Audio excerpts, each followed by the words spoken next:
All right, this is Two Glasses and a Movie. I'm Connor, And I'm Tanner. and today we'll be looking at the movie The Perfection, which is on Netflix and came out in 2018. I actually didn't write the year down, so I hope that year was right off the top of my head.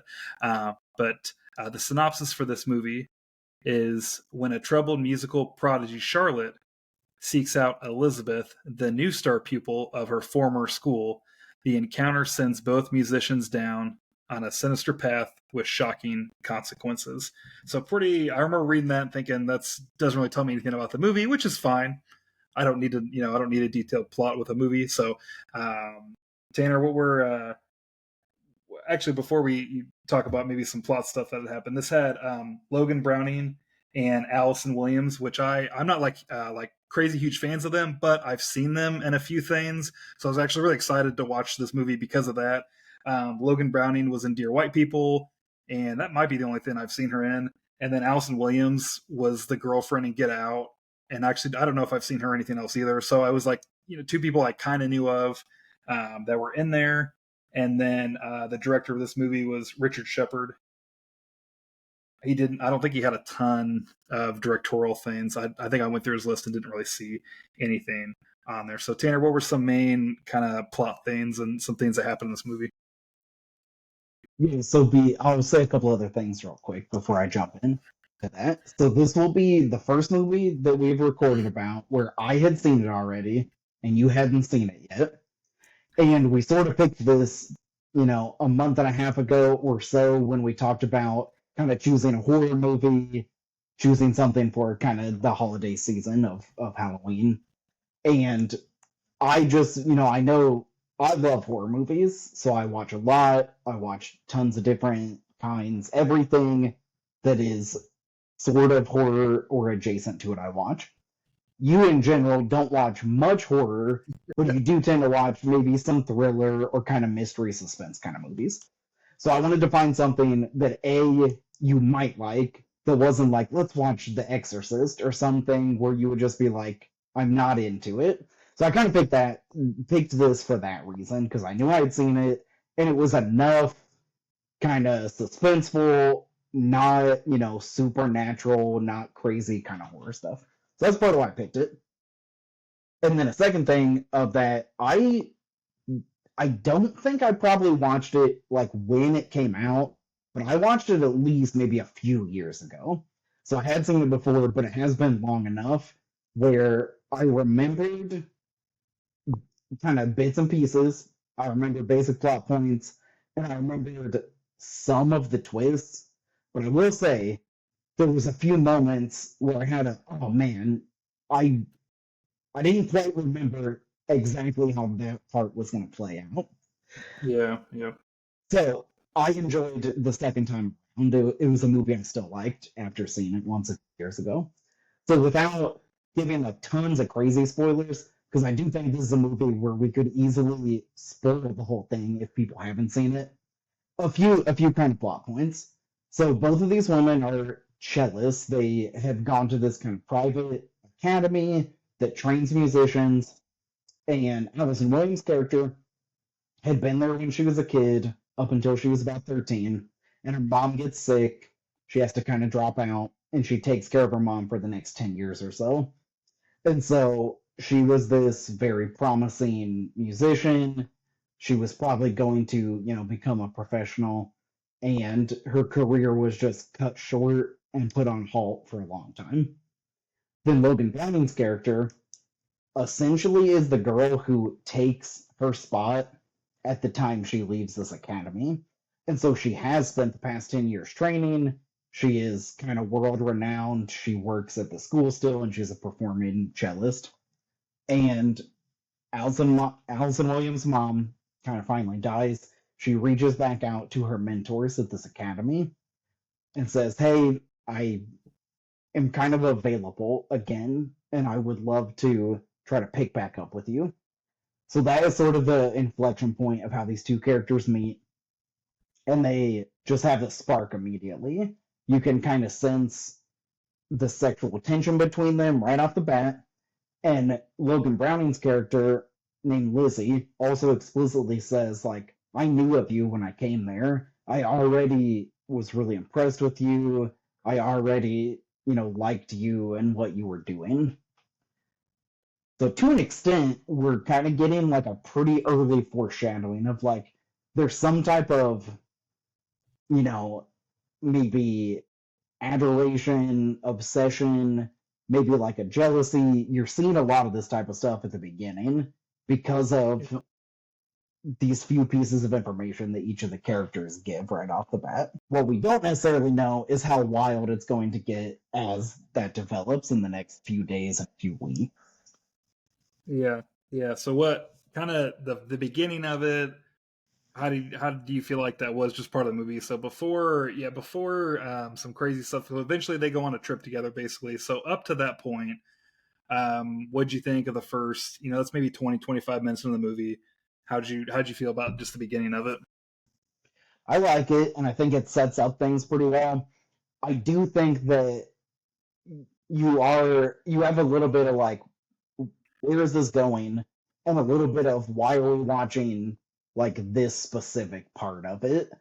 When they kind of meet, they're going to end up judging uh, sort of the finalists who will be kind of the next young girl that's going to go to this academy.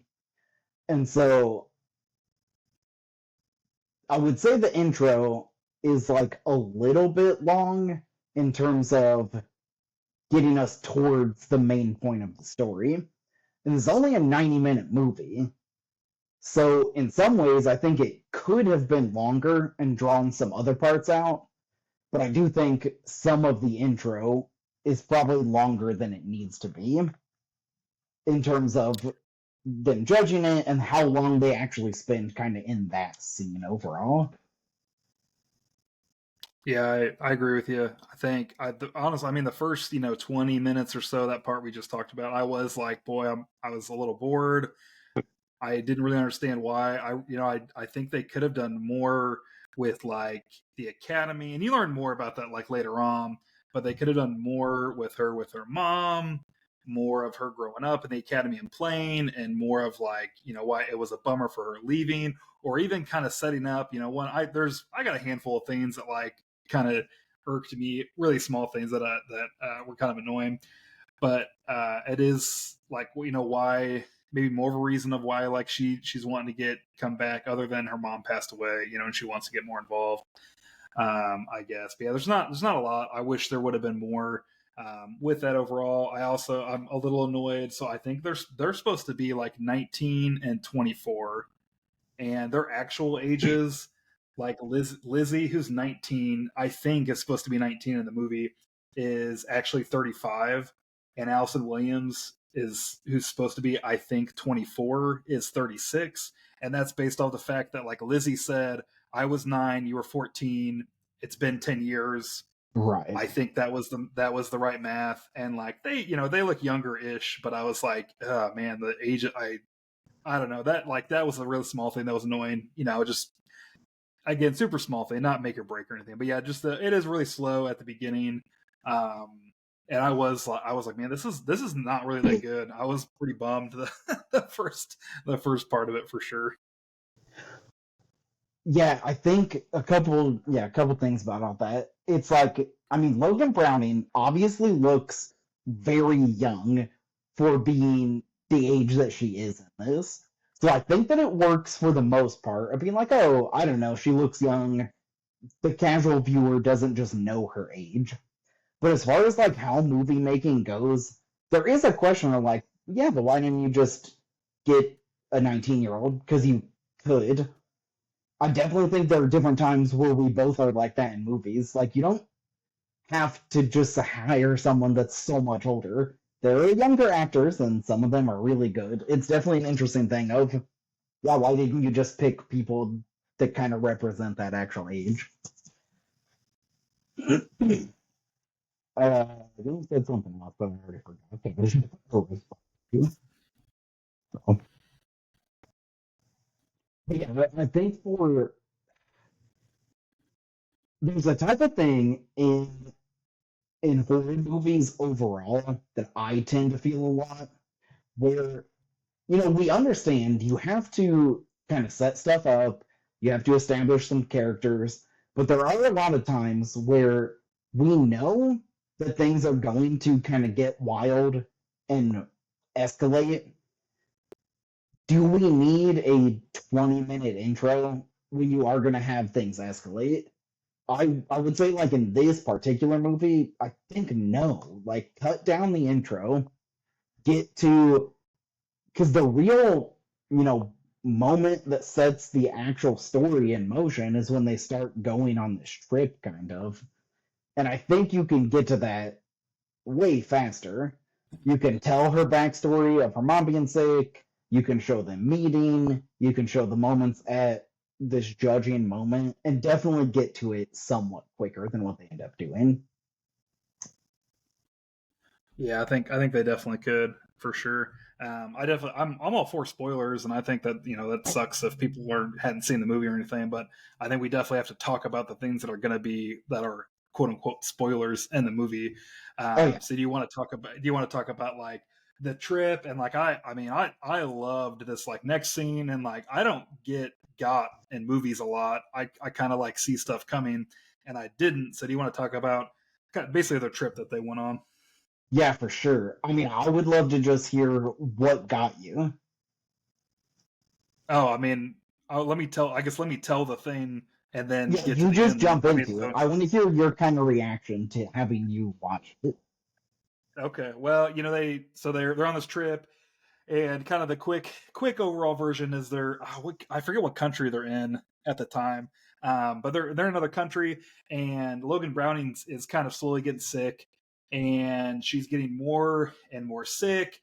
And Allison Williams is trying to like tend for her and help her out, and I mean, really, really is feeling for her and you like something really bad is going on and they're on this like really downgraded school bus traveling very very backpacking with not a lot nearby and she is like violently getting sick she ends up crapping her almost crapping herself. She's got to get off the bus and go to the bathroom. She throws up a ton. Well, eventually she throws up and there's bugs in her vomit that she throws up, which is super, pretty gross. So she's like deathly sick. And earlier in the movie, they talk about like this virus that's going on. So you're like, oh, she's got this virus that like another guy seemed like he had at the two girls met at. So you're like, oh, she's got this. So they get kicked off the bus. She ends up seeing like bugs coming out of her hand, and I'm like, dang man, this is this is pretty intense, and very kind of really gross. And then out of nowhere, Allison Williams pulls a cleaver, out of nowhere, and tells her just she has to chop her hand off. And I actually paused the movie, and I was like, okay, something's not right. Either this didn't happen, or like Yeah, I missed something. So then I played it. She chops her Logan Browning, who's Lizzie, chops her arm off, and then the movie pauses and then rewinds, and then you actually see from like the beginning of the trip, she's like giving her mom's medicine, which I did question for a second. I let it go pretty quickly, but I did question the meds she was getting because I was like, those pills don't look like ibuprofen, and the bottle is like not a normal bottle. But I let that go pretty quickly. yeah, So shame on me. I should have been more on top of it because normally I would be like, okay, wait, something's going on. So she's really given her mom's medicine, and that causes hallucination, especially with alcohol. And there were no bugs. She just Allison Williams kind of presents that to her, and she takes it. And then she steals. It shows her earlier she stole a cleaver from like a restaurant they went to. So it really had, up to, I thought I was like, oh, I caught it, but like that was the end basically. So I didn't really catch it. That got me. And I was like, oh man, she was after her. Like she did not, she like didn't really care for her and made her cut her arm off. So like that was wild. That whole sequence was wild. And that's just like kind of the middle of the movie basically. yeah, yeah. So the first time I saw it, obviously, I thought everything that I was seeing was real. Because that's Yeah. part of the thing with horror movies, thriller movies. You have to assume what you're seeing is real until the movie at some point tells you it's not. So I'm curious, like when she threw up on the window and you could see the maggots, and then when the bugs were in her arms, did you think all that was just real life and happening? Oh, oh yeah, 100%. I mean, they did a good job. Again, Yeah. they did it. They did a good job of selling that at the beginning with the first guy that got sick, and they talked about I forget what they called it, but they talked about the sickness that they had heard about. That was a real thing, and this guy's vomit was exactly like hers. Like they did a really good job with some details of that made it extremely believable overall. Now his when he threw up, he didn't have bugs in his throw up, but still, the way that Allison Williams was acting and everything that happened before then, and how they did that, they did a really good job of like making you believe that. So yeah, that was really good. Yeah, and that for sure the first time I saw it, I was like, I don't understand how this is real, but obviously I assume it's real. They are both acting like it is a real thing happening. And And I I have would this, say let me jump in for a minute. So the other thing too, I would say, so a lot of times in movies like that, one person is going through that stuff, and so it's kind of obvious when it's one person that is like thinks something else is going on, and you can kind of maybe catch what's actually right and what's not right. But what you just said, like it was both of them. There was two people. They thought it was both real. Like that's really, you don't get that in every movie. A Shutter Island, there's two detectives. I'm not going to go into details about Shutter Island, but there's two people throughout the movie doing something. It's not one person, so it's more believable. It's that's just better when there's two people and not one. yeah, and especially because like Lizzie, Logan Browning's character, was sick. She actually did throw up, and then she threw up again on the bus, and then she did get out of the bus and poop on the road. And there's other people in the bus seeing this. So all of her sickness stuff was completely real. The only part that wasn't real was kind of this aspect of stuff is crawling on me. And so I'm curious if you noticed this. Obviously, I noticed because I knew what was coming. When they first get on the bus, Jessica Williams' character does something. Did you notice that part? Yeah, yeah. She brushes her back off, and she's like, "Oh, it's just a bug." And I mean, I didn't think too much of it at that time, but immediately when they show all that stuff, it's like, I mean, she's planting the seeds of a bug, and like that was another just smart thing to do. Both, if that was real life and she was really doing that, it's like that's genius to plant that. And then it was just another good little Easter egg that they did in the movie. That maybe, I mean, maybe if I was a little more on my game, that would have tipped it maybe too much. But I still didn't. That wasn't enough for me to know. Yeah, So that was good too. yeah. As a kind of like not just with this movie, and I'm not gonna try. There's a name for what I'm gonna talk about for a second, and I can't remember it, so I'm not gonna try to say what the name is. But there's a type of storytelling where a character doesn't know, the truth about something or if something is real, but the audience does know it's not real. And then there's a type where the character doesn't know if it's real and the audience doesn't know if it's real. And so that's why I love this whole scene is so good because if they had shown the second round, Logan Browning cuts her arm off and then we're like, dang, what's going to happen next? And you see the film start rewinding, which obviously not the first time some movie has ever done this, but it's not a common thing. And you go, oh, okay, so they're going to show us some other version of what just happened. And then we see most of all these same scenes, but we see a little bit extra. We see Jessica Williams' character doing these extra things where we're like, oh, we watched all of these scenes, but we only saw the stuff they wanted us to see. And so I really liked that Yeah. the movies can be really effective when like the audience knows that something is happening even if the character doesn't. but I love this version of, like, we're also getting tricked. We're also being fed information by Allison's character, and we're like, yeah, gross. Where did these bugs come from? It must be this crazy virus. And then you feel, you're like, like I got tricked. Okay, I'm glad that you explained it to me now. And I think Yeah. this portion of the scene, I think it's done super well. I think it's effective. You don't see it coming. And then once you get explained, you're like, okay, so she planned this. She gave her the wrong meds. She put these ideas in her mind. And then we're at the end of that scene, we're like, so what happens now? So what did you think of kind of the next half hour or so of how things play out after that point?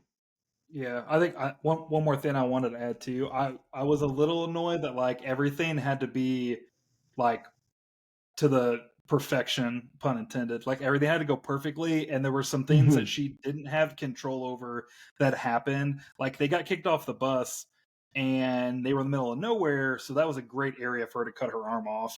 Right. Um, and like she didn't plan for that, and some other stuff too. So I wish there was more things where she was actually kind of puppeteering some things in the back. Because like, what if, I mean, they did have a person that spoke English on the bus, but what if someone was more involved and was like, "There's no bugs. Like, what are you talking about?" Or they didn't get kicked off the bus and they made to the next town and there was a hospital Yeah. there. I mean, I don't know. Yeah, there were a few things that like she didn't know that would happen like that. So I wish there were, Yeah. just, and there could have just been more planning. I mean, a few things more could have been in there. So, but I mean, I still really like that part, that scene. That was really good. Um, so another, yeah. So then after that, it was kind of crazy. So Lizzie, who cuts her arm off, she makes her way back to the academy. It's like a stormy night, and a stranger approaches the academy, and they're like, "Oh, we've been worried about you. Where you been?" And you find out then that she's actually was there. She got left there like for 3 weeks, and she somehow made her way back, which was wild to hear. And she wants, and now, but now she can't play because her arm got cut off, so she's useless. And that, and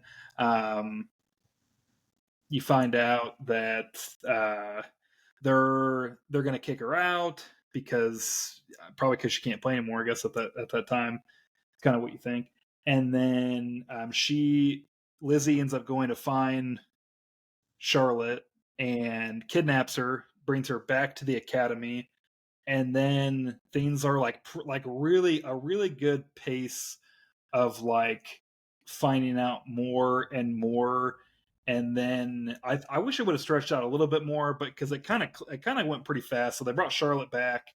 She's in there. Her and the academy guy are talking for a few minutes, and it clicks pretty fast. And then he kind of changes his demeanor and starts dragging her like down to this special like playing room. So pretty quickly like, oh, okay, like something's kind of messed up. So I wish that would have been drawn out a little bit more, but wasn't really like expecting that. And then do you want me to keep going, or do you want to take over in the No, movie? I'll jump in on a couple things.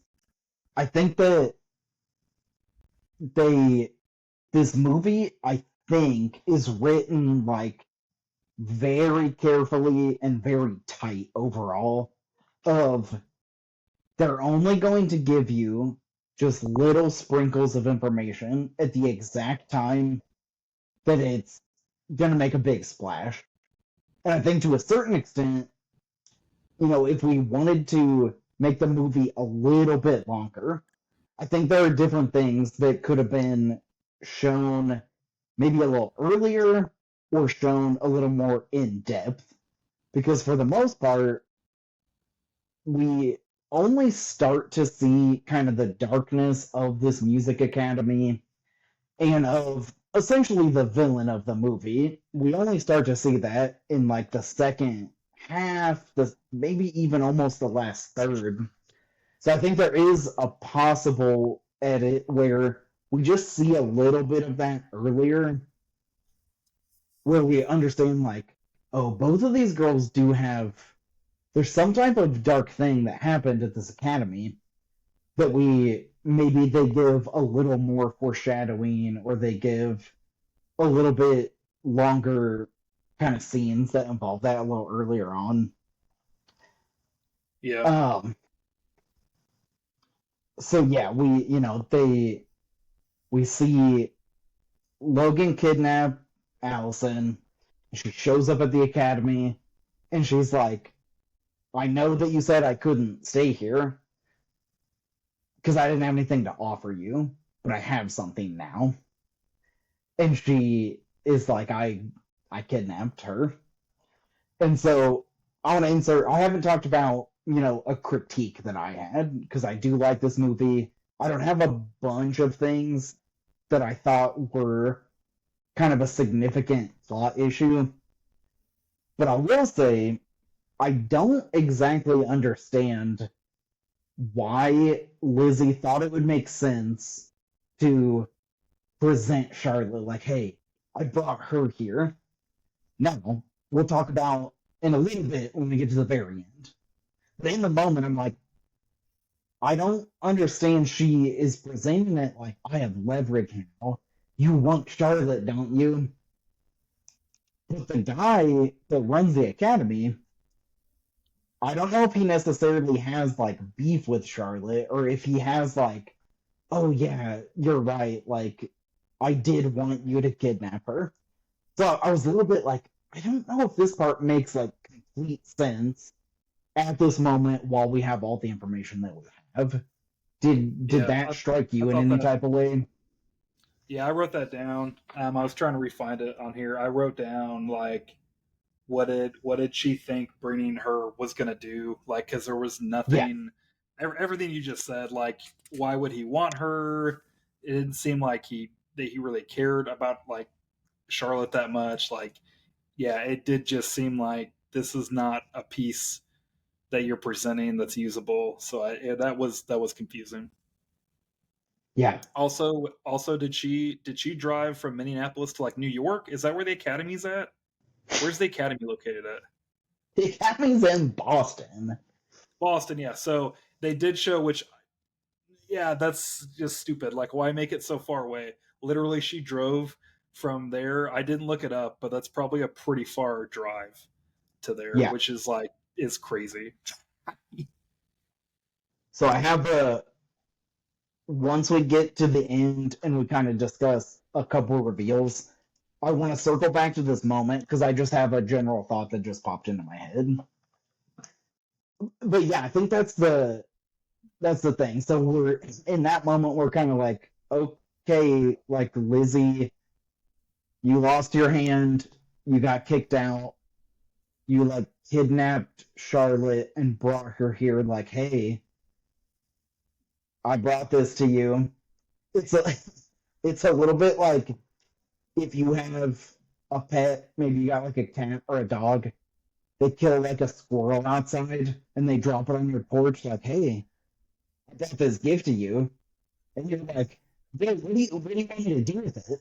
Uh, uh, what do you want from me? You bought me this dead animal.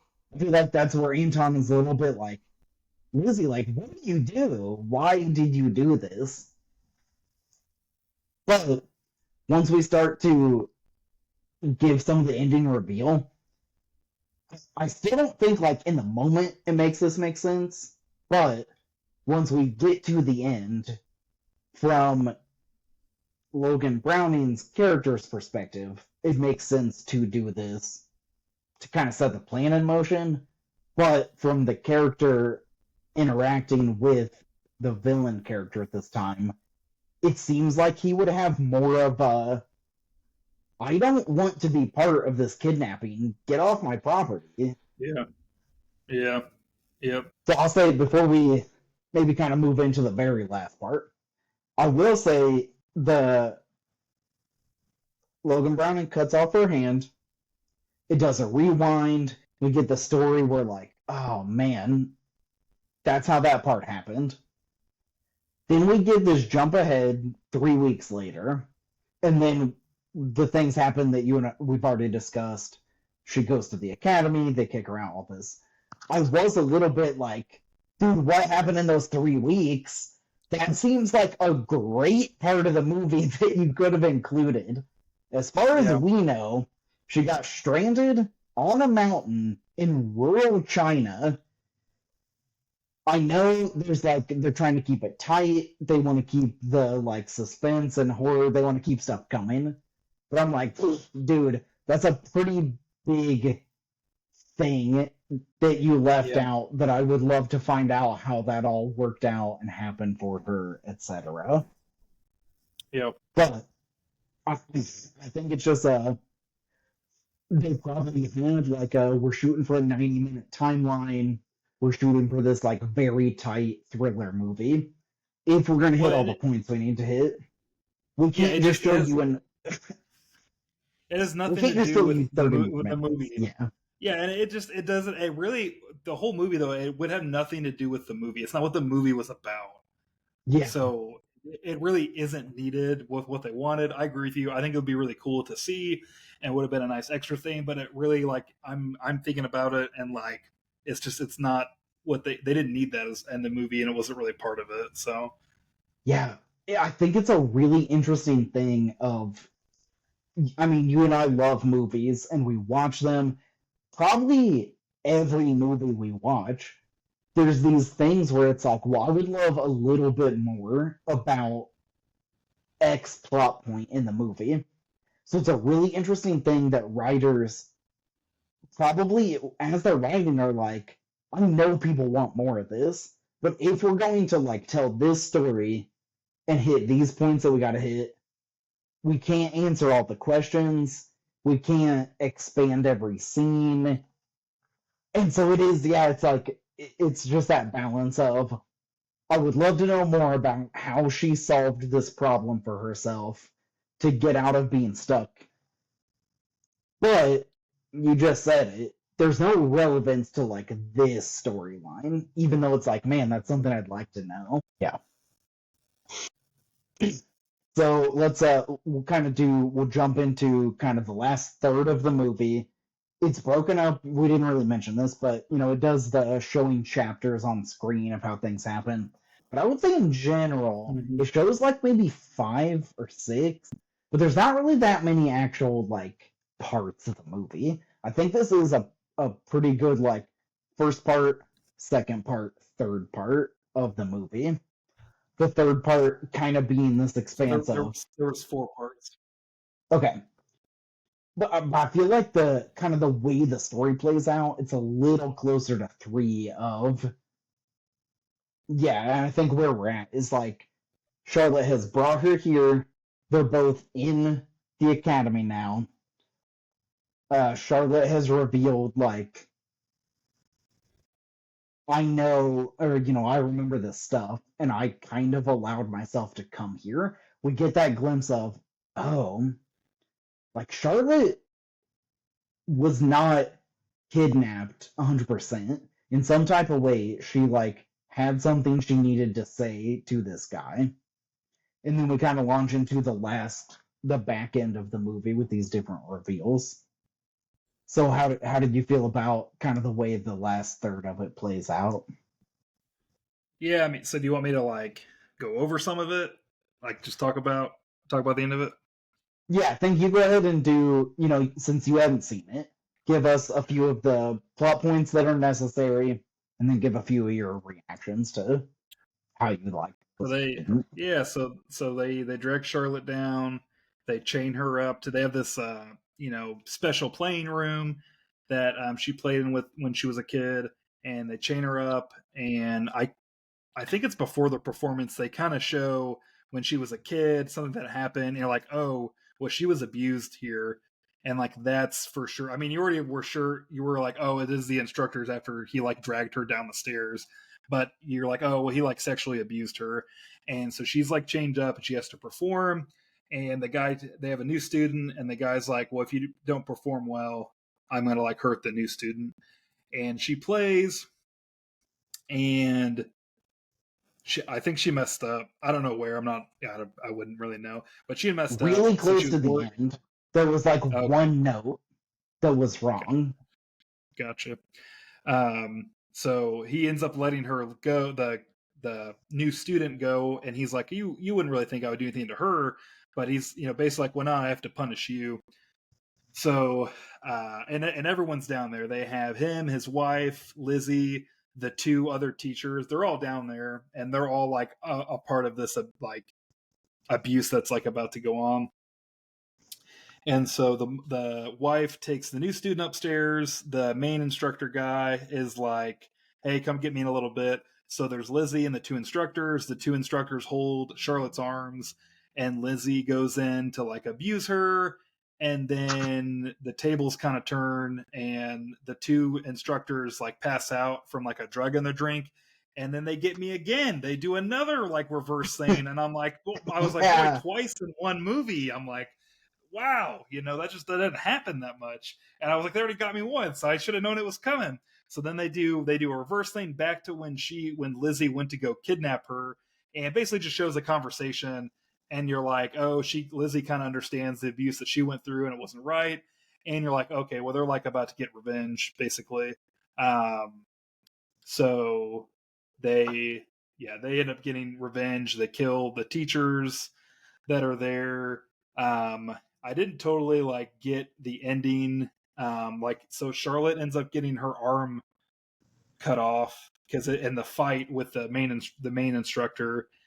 And then the end of the movie, he's like tied up down there, and they like play for him. Like each one of them has one good arm, and they're playing together. Chapter 4 was called Duet, probably for this reason. And that's kind of how the movie ends with that. So it's kind of a quick overview of that. But definitely, like, I was blown away again from this. They did it again. It's the same thing. And I was like, whoa, because it's another time where like Lizzie does a really good job of selling it. And you're like, oh, she obviously she'd be for this because she's upset because Charlotte freaking had her cut her hand off, so she's mad at her and she wants to plead. And they did all the right things to make you think like, well, of course Lizzie's going to be on their side, like she's brainwashed. So they just did another really good job of just sprinkling the stuff they needed to with that, and then kind of another twist at the end with that. Yeah, I love that it did catch you off guard, that second rewind, and then you were like, "Oh, they got me again," because I felt like that. I felt like it's done so well. I think because that first time you're like, "Man, it's a relatively uncommon thing, even in kind of a suspense horror. Ah, they're gonna do this cut thing. It rewinds. I would say like 99% of people would have no thought that like I bet they're gonna do it to me again. So I think it's like so effective when they do that big rewind a second time around, and you're like, okay, they really. It shows you, these actual characters in the movie are very good at acting. Like they're very good at selling. Charlotte for maybe like a couple hours is selling this like I got kidnapped and I am stuck here. I let them chain me up, and I guess I'm just having this thought now. You would have to assume that she like messed up the musical piece on purpose so they could get to this point where she is supposed to be punished. And I didn't even think of that while I was watching it, but Well, no, I don't think so because the guy said, "I'm going to punish her. I'm going to punish the new student if you mess up." So okay. I don't think she did Do that you on think purpose. So another, she did mess up on re- accident, you think? yeah, I think it was an accident. Yeah. Okay. Well, then it would be like, well, how did Lizzie's character be able to like drug those guys quickly enough before it moves in or something? Yep. Which So could be that like was a that was like a plot hole for you. Yeah, no, that it was the same. So the same thing with the middle part, where it was like, well, this was perfect because how did they know that they were going to chain her up and have her perform? How'd they know the main dude and the wife were going to leave, and she only needed to poison the teachers? and how it was just too perfect. It was way too perfect, and there should have again been just a few more tidbits of like, and there maybe the rewind or something where it was like, yeah, this is what she was. This is a few things that they did to set this up really well. I think that would have boosted the movie a lot more with just a few things to set it up a little bit better. And it would not have been that hard, I don't think. So those are both times it was just too perfect of a situation that worked Yeah, out, super great. yeah, yeah. I think that I have a thought kind of about that. Then maybe I'll wait until we finished the whole, just the kind of going through plot points moment. But yeah, I think that it's crazy. A couple things I did like is this movie. For being for me personally, I would call this significantly more of a thriller than a horror, just from an Yep. aspect of there's like different types of things that I would think in a horror movie, often supernatural stuff, often maybe more gore if it's a slasher, some of that type of thing. But I will say the times where the movie chooses to be pretty graphic, they do not hold back. And you mentioned that Charlotte, while her and Lizzie are kind of fighting the villain, the main instructor, he ends up stabbing her in the arm, in the forearm, and just the knife goes straight up through her forearm. And that was one of those type of moments where you're like, they wanted to save some of their kind of gory, graphic special effects moments. And that, you see something like that and you're like, that doesn't look good, dude. That would not have felt great. So I liked that. It's just like super graphic. And I think then when towards the end you see that she has the amputation, you're like, I probably that would be a tough wound to come back from. Yep. Yep. And so And I liked that just big like kind of gory moment. I think was pretty effective in that fighting scene. like, so at the end they played like, did that really happen? You're telling me, they went to the hospital, they cleaned up, and then they came back and chained him up? I don't know. I don't know. Did that really happen? I don't know. Yeah, That was a little confusing at the very end. yeah. So I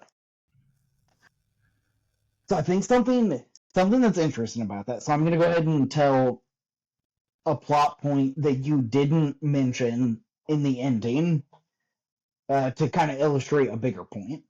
So you said, they ended up kind of defeating him and they have him chained up, quote unquote. What you didn't mention was that when they kind of have this shot, it's kind of faded out and it fades back in and it shows the two of them walking into the room. They're both missing an arm and they're going to kind of play this cello together.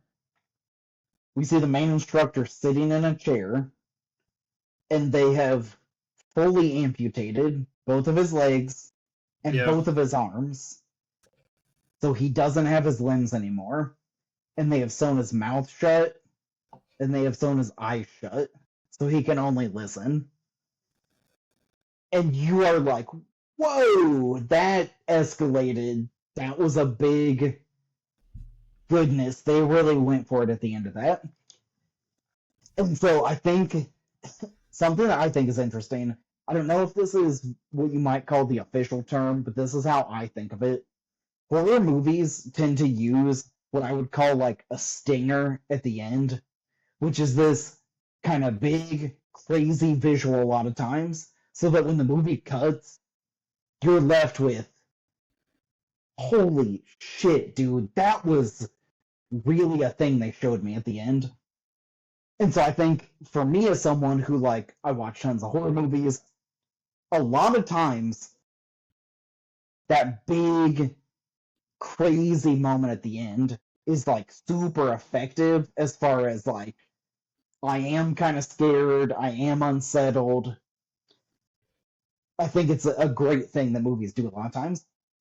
for someone like you that doesn't watch a bunch of horror movies, it's a little bit of like, well, that's unrealistic, or that's wait, how did they wait, did they do that? And so I think it's a I think it's like a really effective thing that horror movies try to do, but I think that it can be a thing where it like zoops you out of like, wait, this got super unrealistic in the last 5 seconds of the movie. Yeah. And so I'm kind of on both sides of it. I love like this crazy wild imagery, and if you can just like not ask questions, you're like, dang, that was crazy that that happened. But if you mostly don't watch movies that end on this crazy unrealistic thing, you as a viewer have a little bit of like, okay, like that doesn't make sense. What are you guys trying to tell me right now? Yeah, that was me. Before we get into like kind of scores and changes, if you'd have any, are there any, you got any final thoughts of the movie overall, or any scenes maybe we didn't mention, or some things you liked they did? Anything else before we kind of do scores and if we would change anything? Yeah, a couple little things. You know, I had seen the movie, I liked it then, I liked it this time around too. I think it's always, you know, you and I talk about rewatching things sometimes of there are certainly some movies where you're like, I thought it was good enough. I thought it was deep enough. There was like reasons where I'm like, I gotta watch that again sometime and kind of see if I see different things. And I thought I enjoyed seeing this a second time and knowing a decent amount of the plot points, definitely knowing that like, you know, some things were planned out, some things were kind of fake, the story was gonna rewind. I knew some of that general stuff, so I saw a few things coming. So on the one hand, it's fun when you do know the whole story, because I picked up on one or two things ahead of time of like, oh, I that's foreshadowing this thing that I know is gonna happen. So it can be really fun on a second viewing to like if you are lucky enough to kind of forget a few plot points, so you still get surprised, but you notice a few extra things of like, okay, I see how they did show us that, and it comes back around. Oh, I remember how this specific moment is going to really play into later. So I really enjoyed the second time around getting to still be surprised by a few moments, but also put together those pieces a little bit earlier. And I definitely I still enjoyed it the second time around. Sure. Nice, nice. So this, I don't think I mentioned it at the beginning, but this was a Netflix original movie that Netflix had done. So no, there was no box office, amount or anything. It got a 6.2 on IMDb. So what is your score that you would give it? Well, as always, I like kind of looking at a few reviews from just regular viewers to kind of see what stuff they liked or didn't like. And so I looked at the IMDb score, a little bit more of a breakdown, and the highest, the most number of ratings were at about 7. The second most were at about 6, and then you have some higher, some lower. So I would say for me, like a lot of the other movies where we've kind of watched, I really like this. I think this is very good. So I'm giving it like a way higher score. For me, this is like an 8 movie. For me, because I liked it that much. But I would say I would not like dispute the IMDb score just for the sheer fact of I think this is like a pretty niche movie. I think this is the type of thing where a lot of people maybe read the synopsis and they go in thinking they're getting like a little more standard thriller horror movie. And so some of the like, I like to use the word gonzo. I like to be like, there are just some crazy moments in this that you're like, what is going on? For me, I love that stuff. That's why I love horror movies because because anything can happen, you get your expectations shifted a lot. So I think for a lot of people, a few of the moments that I tended to really like, oh, that was crazy. For them, they're like, well, this doesn't make sense. Or, oh, well, now I'm confused. So I totally get the score. I think it's like a reasonable, like for most people, I think a lot of people would watch and be like, I got pretty confused, or I didn't like how they tricked me, etc. But for me, I love that stuff. I love seeing crazy stuff happen. I love kind of like stylistic movie choices. They're not chronological. They they like lie to you in parts. They shift the timeline around. So for me, it definitely needs a higher score. But I I think a couple of the other movies I've kind of said like this rating is ridiculous. Like it should have a higher rating. I don't think that. I think it has a really fair IMDb rating. I just think I like it more than other people liked it. Yeah, and eight's pretty high. So do you, yes or this is a yes or no question. Do you think this should have won an Academy Award? Well, definitely no. Okay, because that's what an eight in our world of scores is like gonna present you. So I think you went just a little bit higher than maybe you maybe should have. You know, maybe like a 7.5 or 7.7. Because an eight's like you're nominated. So I think I get what you're saying. I think you need to think about your scores before you just start giving them out like that. No, I thought about it. The For every movie, you and I are we have like just this different type of way that we rate it. And I think a little bit more you have a this movie versus every other movie I've seen. We're kind of ranking them on the best, and that's the score I give it. Whereas Yeah, for yeah, me, I rate like how good I do a little bit more of, not compared to any other thing, not compared to other movies with these actors, other movies with a similar story, any of that. I go on this movie, do I think they did what they were trying to do super effectively? Did I have, big major flaws with it, which I don't? Did I like it a lot? So I think that the whole, which it's always interesting to see our different ratings, because I think you're always doing well, yeah, if I compared this to the Oscar movie from 2019, this movie sucks. yeah. But I'm not doing that. I'm doing like this movie kind of against its own self. Should it have been significantly better for these reasons, or do I think it did what it was trying to do very effectively? So, what's your Yeah, rating, and what are maybe your top 2 or 3 points of why it gets that rating? yeah, yeah. Um, I would say so. First, I'll go to a couple things I would change super quickly. One, I kind of mentioned this already, but when they did the flashbacks, I would have liked a little bit more. Like, here are just a few more things they did to make the situation and the outcome that they wanted. You know, some more Ocean's 11. Like, oh yeah, that was genius. Oh, you know, great move here. I didn't really see that.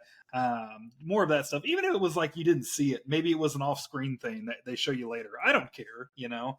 So I would have liked a few more of those things because each situation worked out a little too well for him.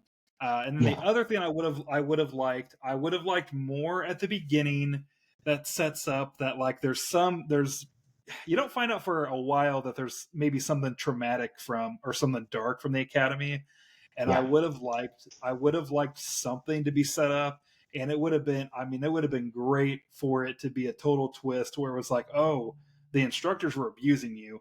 You know, maybe it was like there's a bully there. I don't know, maybe bully's maybe too small, but something that they kind of hint at where you think, you know, that they present something to you and are like, this is what's happening. And this is why, you know, there maybe some dark things about here and why um Allison Williams wants to get revenge against them. Like I wish a certain plot would have been presented And then if they would have flipped that and totally got you at the end, I mean, that would have been really good.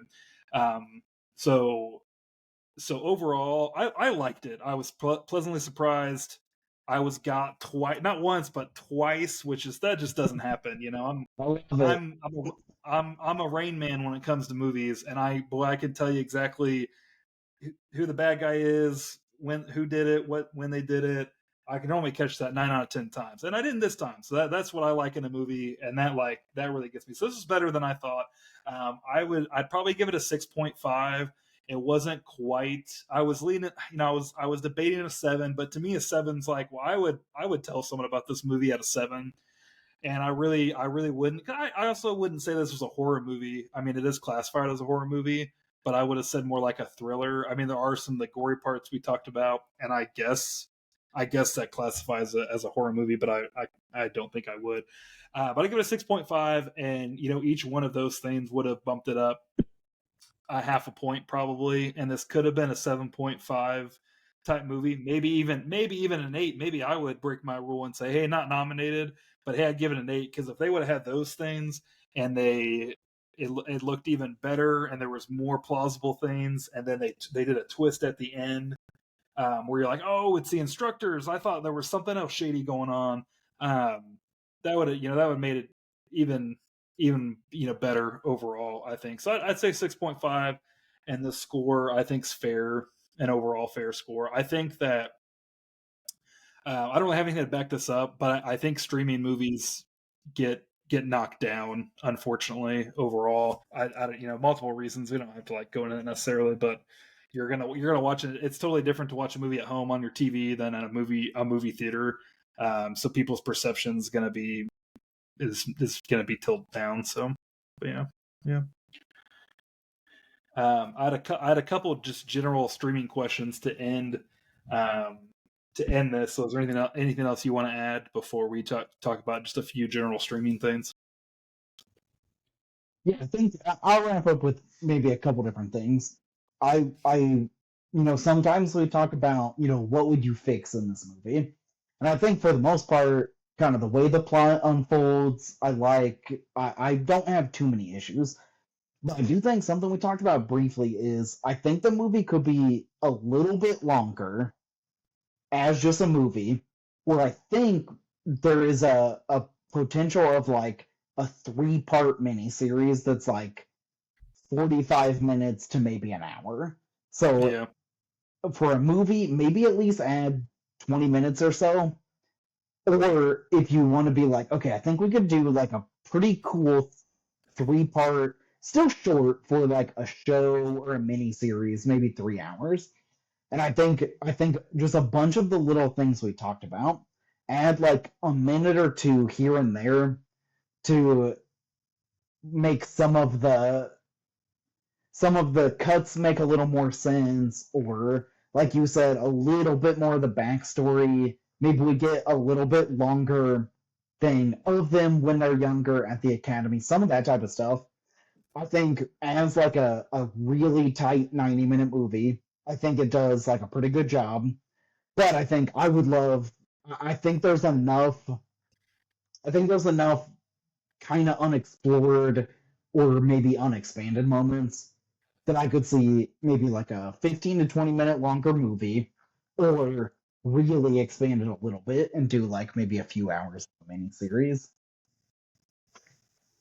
gotcha. Yeah, no, I agree with that. It's funny you said that, because we were just talking a little bit about Kingdom of the Planet of the Apes.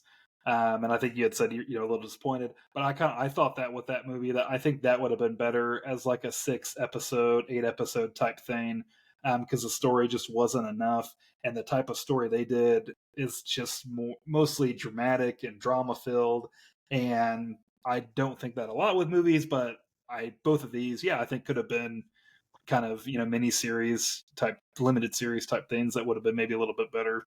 So yeah, Yeah, like I mentioned, so this was a Netflix movie, the first one we did that was a streaming movie. So just hell kind of yeah. general questions with streaming. I mean, that's still really only like 10 years old overall. So do you think that streaming movies are just as good as movies that are put out by studios in the movie theater. You were cutting out a lot. Did you ask me something or did Oh, you make a sorry. comment? I did. No, I asked you something. So do you think that streaming movies are just as good as movies that you go see in the movie theater? I think it's definitely possible for streaming movies to be as good because I think I've watched probably at least a few on Netflix, maybe like a few on Hulu, maybe a Max movie here and there. I think it's like definitely possible for them to be as good. But obviously, there's a type of thing of, I remember maybe 7 years ago or something, seeing like the first like Netflix movie produced. Like the first one that comes to mind, there was this movie called Arc that was like kind of a sci-fi movie. Yeah, I remember There that. was it was like a time loop aspect. Okay, and it was pretty cool. I thought it was like at that time it was like really a novelty thing of like Netflix made a movie because in a lot of cases, like 7 or 8 years ago, there weren't even really like Netflix shows yet, or like there weren't many. So yeah, I think back then it was like, oh, there was a little bit of like, oh, that's cute, guys. You made a movie, and hey, we thought it was pretty fun. You did like a pretty good job for your first time around. And I would say a lot of because Netflix even has kind of like blockbuster movies that come out. I think of like Bright with Will Smith, 5 or 6 years ago. It's Will Smith. You would call that like a blockbuster movie, but by and large, people like hated that. They thought it sucked, etc. Based on my experience and memory, I liked it. I thought it was kind of I fun. liked it. Yeah, I liked it a lot. But I think yeah, if we were to pick maybe like I see Netflix, Hulu, and Max as like the three biggest kind of streaming platforms. If we were to like go through it, be like, let's pick their top 10 movies. That's 5 years. I think, studios' major theater releases are blowing those out of the water. Absolutely. I think there's no comparison. But I would also say, like, it for me, I definitely will watch kind of some streaming release movies. And I think it's fun to be able to be like, oh, I'm getting to see an actual new movie and I don't have to go to the theater, even though, I go to the theater quite a bit. I probably go maybe once a week on average, certainly more than like most people. So I could see for a lot of people, they're just like, I can pay $13 a month for Hulu, and 4 people in my family can watch a movie one time, and I'm paying literally like a small percentage of the price. So I think like streaming movies is something I'm certainly in favor of, and I think it's cool that they want to produce different stuff. I think they have all their own constraints of costs and who they can get and all this stuff. Smaller releases, I've definitely watched some on every platform that I think are like pretty cool, and I could definitely be like, well, I don't think this would maybe be big enough or good enough in some type of way to get like a mainstream theater release. But I don't think that by any means it's like, well, yeah, because that movie sucked. Like that's why it doesn't deserve that. I think there really is a place for like where the comparison is like TV movies, back 20 years ago and then way, way longer. A lot of TV movies, you're like, yeah, that was trash. But some TV movies are like really good and have like stood the test of time in some way or another. And I think streaming is kind of our modern day version of like the TV movie. A couple super quick things I think I add on to that. I think I agree with you. I think they can be. I think there have been some good ones. I don't think the production value is as much in the movies. I think part of that too is that's probably not where the money's at. The money's in the TV shows, and the TV shows are the ones that are getting the higher production value and that are pouring into the actors and growing that and growing those shows. So that's just more where the money's at. So maybe at some point after they've doubled the price again, maybe of streaming stuff, they'll have a bigger budget for their movies. But yeah, I don't think overall they're not as good and aren't going to be as good overall. Again, not that there aren't some good movies that come out up there for sure. So another just like kind of quick thing. Do you think that the streaming platforms and these original movies on platforms, do you think that's good for movies overall? Just like the scope of movies where we're at in 2024 for cinema in general, is that a good thing for movies? Yeah, I think, I love the movie theater. I've been going to movie theaters since like maybe I was 8 or 10. I would assume there's like some families, some people that just was never part of what they were doing. But for me and my family, like it was definitely a thing we did when we were teenagers. I mean, you and me and some friends, we would go maybe every couple months or something when there was something that felt like, oh, this is kind of a big thing. Nowadays, in my adult life, I love the theater and I love having the opportunity to go way more often than most people that I know. And I would say, there's a decent amount of times where I go to the theater, there's a movie that I'm pretty hyped for one reason or another, and I'm like, wow, that was pretty good, but I'm disappointed. If I had known that I would enjoy this movie to this extent, I might have just waited 3 months and tried to catch it on streaming. But on the other hand, there are times where I'm like, this movie I saw in this theater is one of my favorites that I've seen this year. Once in a while, I'm like, this is one of my favorite movies of the past couple years. And I do think there's just stuff where if you don't see it in the theater, you are getting like a way less good experience of how you saw it. A big, like, super big specific example. A couple years ago, when Avatar 2 came out, I went to like the IMAX theater with my friend. We saw the big wide screen, and it was incredible. I loved Avatar way back when it came out. I've been waiting 15 years or something. So I think I would hate to see theaters just kind of die out and not be a part of our culture anymore. But I think I'm super on board with there are some movies where it's gonna be fun and good to just kind of be at home and watch it, and you they spent a little bit less to make it, you're spending a little bit less to kind of watch it. It's in your, $15 a month subscription. And I guess you were kind of asking, like, is it good for movies? I think in a lot of ways, definitely, because tons and tons of people are just in the camp of, like, I don't really like theaters.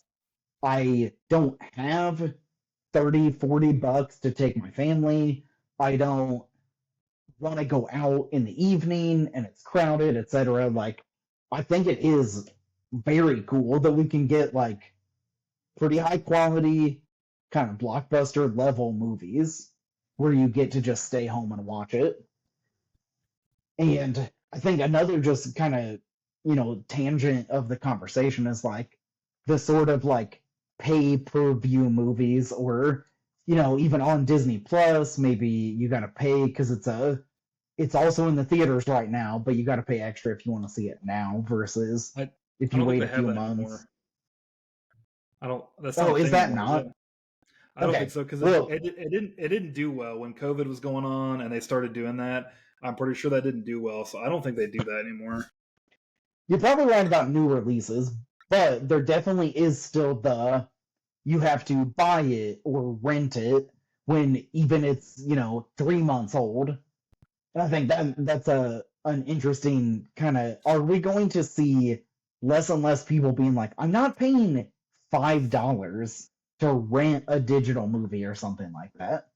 I would say I've done it maybe one time every couple years when there's like a very specific one movie that I want to watch and I can't figure out how to find it anywhere. We Yeah. watched Barbed Wire, and I think I paid a few bucks because it's like you can't find it. It's not streaming.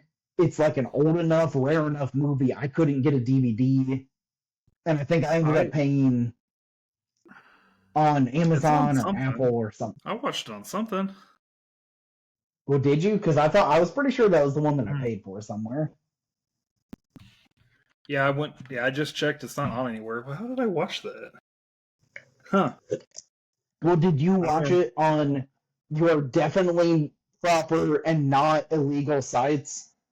bro, I might have, but dude, that is like not that site went down, and I asked my friends about that have that, and they're like, "Oh yeah, it shut down, and this is the new site." But like they told me it's pay only now, so I was like, "Well, I got to at least look into it." So I went to the new site and I tried to activate my old account, but it wouldn't take it.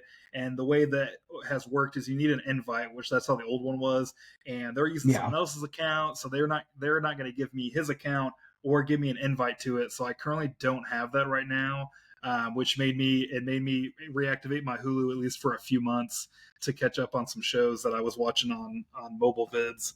Um, yeah, so my world's kind of turned upside down. I didn't use it that much, but it was really great, and I used it enough that I am very bummed that I don't have that right now. So Yeah, I yeah, think this is something where we may have talked about something like this, but you and I talk about like streaming services, and you always are kind of up to date on, you know, Paramount started their thing. They tried it for a couple years where they're actually merging with this company, where they're selling to this company in some type of way. We have seen this like super increase of like every film company or TV company wants to figure out how to have their own streaming because a lot of people don't want satellite or something like that anymore. And we're moving towards people are like, listen, I can't pay for 10 different streaming companies to try to watch all the stuff I want to watch. And so I do think I would love to find a thing I can pay for that actually has every movie that has ever been made, and we'll figure out the price or whatever. But we are in a little bit of a time where there there are certain movies that pop up maybe where you're like, I can't find this anywhere. I can't even give someone my money to try to watch this. And yeah, I would love for there to be a type of way where there is some type of streaming site, even if there is a you have to pay for it option, but where we have like a real database of all the movies that actually exist. And I don't think in most cases there really is that, even if you're using kind of like a streaming site or using, a little bit off the books type of site. There's still some stuff that you just can't really find to actually watch if you want to.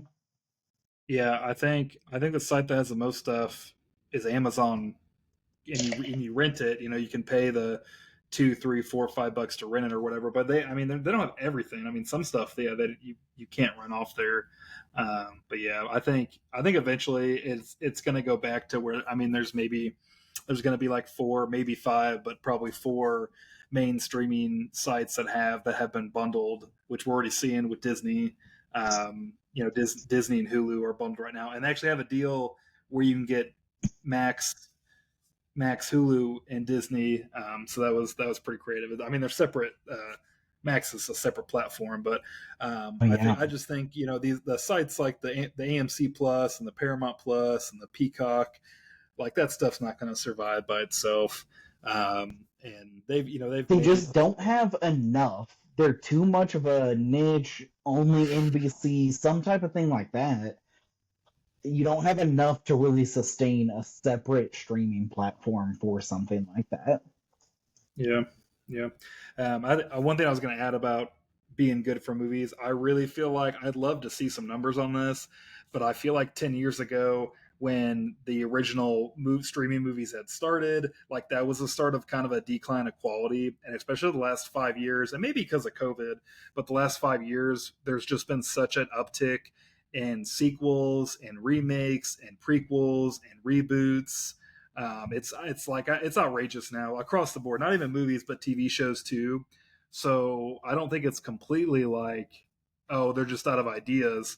It's like, no, it's been diluted because the writers now have been pulled away and stretched to all these other companies now. Is That's what I feel like. At least there's just so many less people now. They can't do that because there's so many other original content that's being created for all the streaming services, plus all the TV shows that are putting out shows and stuff.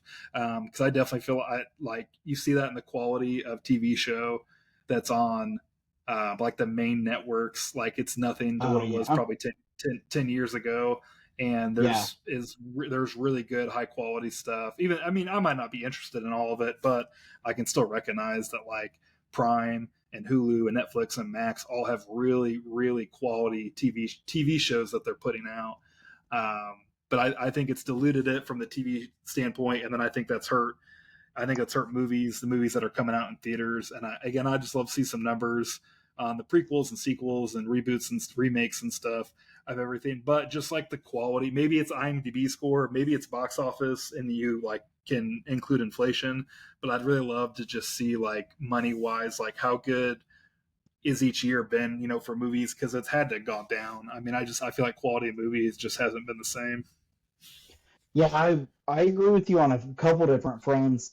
For one, not that I'm going to run through all the things, but I've seen, let's say, like 5 movies this year that were either like a sequel or a third movie where I loved the first and or second one. I was like super hyped for this new installation, and I kind of watched and I was like, oh, that was pretty cool. They did some good stuff, but I was definitely underwhelmed.